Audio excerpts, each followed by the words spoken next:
This video is brought to you by catbeast.com. Design your own custom snapbacks and hats.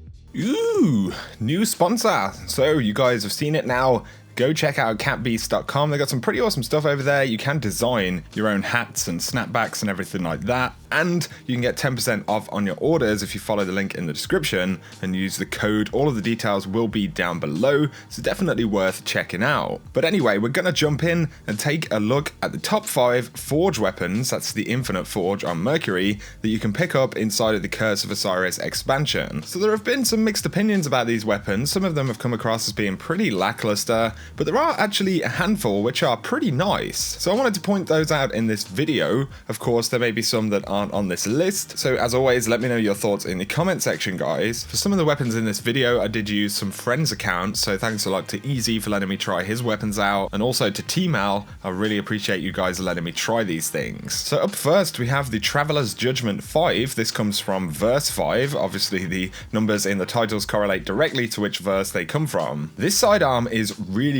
neat. We'll take a look at the perks first. So it's adaptive frame, well-rounded, reliable, and fires a 3-round burst. So it is a burst fire sidearm. That also puts it in the 491 rounds per minute category, which is the same as the Last Hope. In the sights, we've got Tactic SAS, as well as Target and Farpoint SAS. In the middle column, armor-piercing rounds, accurized rounds, or steady rounds. The final perk, the trait that we have on this weapon, is Headseeker. Body shots landed with the weapon increase precision damage for a short time. So of course, with this being a burst fire weapon, I guess it makes it eligible to have these kind of bonuses on it. I believe this is the first Headseeker sidearm that we've ever seen in Destiny. Now obviously in PvP, Last Hope has been a pretty strong weapon thus far, but Traveler's Judgment in terms of stats is incredibly competitive. So Traveler's Judgment has 84 stability versus the Last Hope, which has 82. You also have 45 range, Last Hope has 41 range. Of course these are, slightly higher, but it also has higher handling stat, a faster reload speed, and better recoil direction. So across the board, statistically, Traveler's Judgment is actually really good,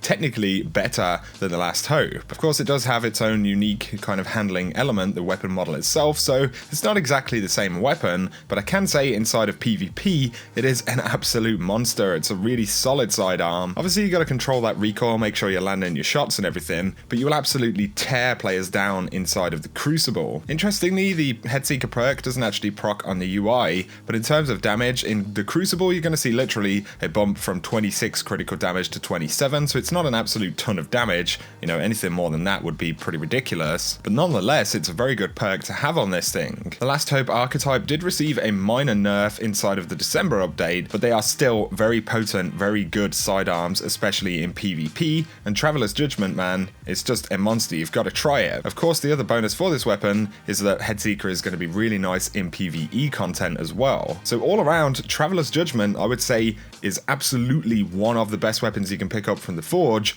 and it's going to be one of the best sidearms in the entire game, so don't miss out on this thing. Next though, we have the Infinite Paths 8, of course coming from verse 8. This is the energy pulse rifle from the Forge. Of course, we did have the Machina Day 4, I think that's what it's called, and that's a real low rate of fire kinetic one, and which hasn't been super popular. This one, however, is considerably better. So it is a lightweight frame energy pulse rifle. That's the same archetype as the Nightshade, 450 rounds per minute. We have arrowhead break or corkscrew rifling, and then full bore in the barrels. The middle column has alloy magazine, accurized rounds, or drop mag, and then finally the trait for the weapon is Dragonfly. Precision kills create an elemental damage explosion. So overall, it does have pretty good perks. Dragonfly is, a bit of a hit and miss one. Some people quite enjoy it, and others are kind of put off by it because, of course, it harks back to Firefly, but it is a considerably less potent version of that perk. I still do think that it has, pretty good crowd control potential though, although I do absolutely agree it's nowhere near as good as the original perk. Now, Infinite Paths has a pinch less stability than something like Nightshade,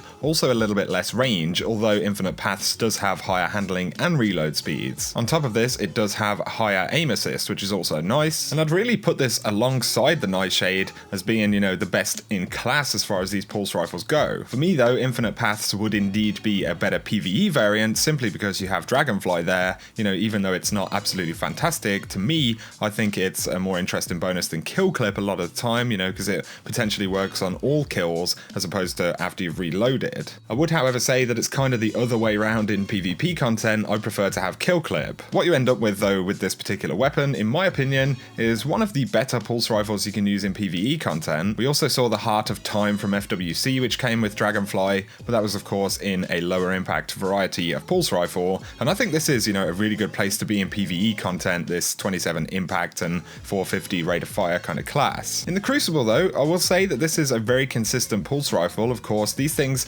aren't in the absolute best position in the game, although they are one of the better archetypes. You know, I'd say that this is second best to the rapid fire frame archetype, which is the max rate of fire one. If you manage that recoil on this thing, and especially, you know, you can consider throwing counterbalance mods on as well, and then just land your headshots, it feels really good and it feels very consistent. The increased aim assist also, you know, is kind of noticeable on this weapon. So for me, there are absolutely times that I would rather use Infinite Paths over the Nightshade, especially in PvE content. I'd say it's in the top 2 pulse rifles in this class, you know, also being one of the best classes of pulse rifle, and if these things ever get a bit of a buff, you know, across the board, then they are going to be very, very good in my opinion. Next though, it's certainly going to have to be the perfect paradox, the shotgun that you get by completing the Saint 14 quest. Of course, this is also a forged weapon. Now, off the bat, a super unique weapon. It's a quest legendary, which is really cool, has the Saint 14 icon on the side, as well as a pretty unique weapon model, which is certainly nice. The shotgun itself is rapid fire frame, so it is full auto, deep ammo reserves. You've also got quick reload there. It has full choke, as well as rifle barrel and smooth bore. We've got flared magwell, steady rounds and accurized rounds, and then rampage. Kills with the weapon temporarily grant increased damage, which stacks 3 times. So you've immediately got a fast firing, deep ammo reserve shotgun, which increases its damage as you make kills, and this can stack 3 times, of course. So, you know, in PvE content, it's an absolute monster, especially if you play with it in mind. You know, you can kind of take out some lower tier enemies, take out a couple of mobs or something, get a quick reload perhaps, and then pump a whole load of rounds into a really tanky target while rampage is stacked up to 3 times. You know, it's an absolute beast. On top of this, you have, you know, really good options for the weapon. Flared magwell to reload quick is really nice on a shotgun. Steady rounds, which is gonna, you know, control recoil and increase stability, which is good because this thing fires real quick. And then you've got accurized rounds to increase your range. So you've pretty much got every different possible option that you could really want on a shotgun. And yeah, it's an absolute monster. There's nothing else you can say in terms of shotguns for PvE content and just purely cool factor.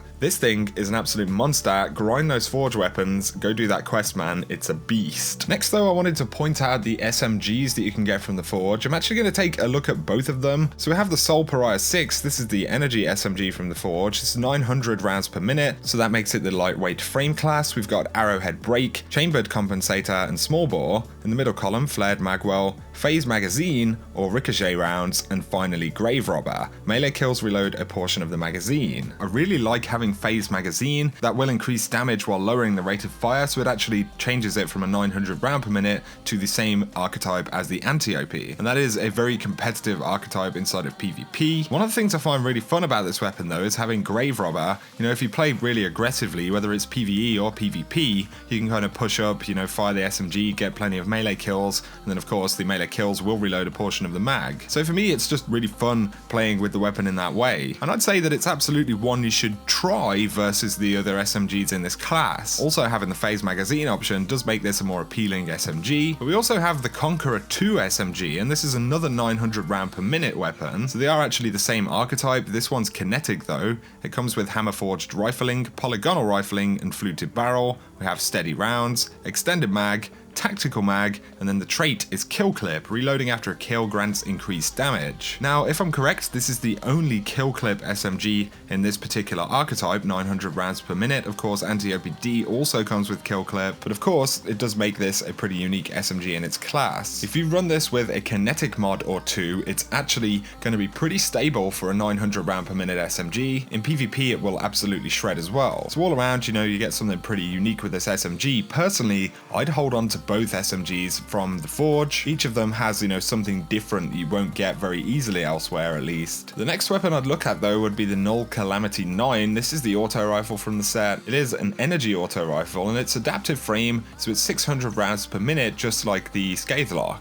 It has chambered compensator, hammer forged rifling and small bore in the barrel options. We've got flared magwell, tactical mag, as well as appended mag, and then finally the trait Zen Moment. Causing damage with the weapon increases its stability. So, you know, a few rounds into the mag and you will actually start increasing your stability, so anytime you're going to be firing for a sustained period of time, which is kind of most of the time, Zen Moment will be active, you know, inside of the Crucible and things like that when you're making kills. Compared to the Scathelock, the stats on this thing are actually pretty similar, with the exception of having lower stability. So Scathelock does actually have increased base stability by 9 points, which is a bit of a difference on an auto rifle of this class, although of course Zen Moment will help you out with the Null Calamity. But despite not having, you know, super fantastic stats or anything, it definitely feels like a pretty sturdy auto rifle. In the Crucible, the 450 rate of fire autos have been pretty popular, but 600 round per minute ones also are, you know, very consistent. It's worth factoring in that there was a minor change to the 450 RPM auto rifles with the December update, so it definitely stabilizes this archetype's position a little bit in the meta. And while I'd say, you know, Null Calamity doesn't really stand out as being fantastic versus the other auto rifles in this class,